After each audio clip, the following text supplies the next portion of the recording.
মানুষ যত আল্লাহওয়ালা বানিয়ে মসজিদে নেওয়া যায়। সুবহানাল্লাহ।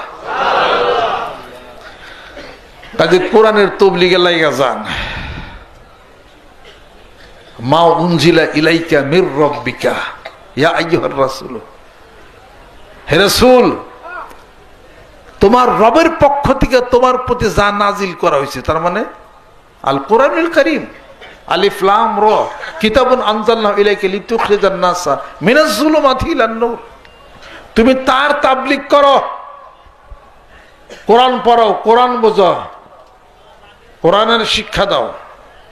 মানিকগঞ্জ দরবার শরীফের নেতৃত্বে বলছি, কোরআন শরীফ পড়েন, কোরআন শরীফ পড়েন, জিকির করেন, নামাজ পড়েন, সব সমস্যা মিটে যাবে। জোরে বলেন সুবহানাল্লাহ।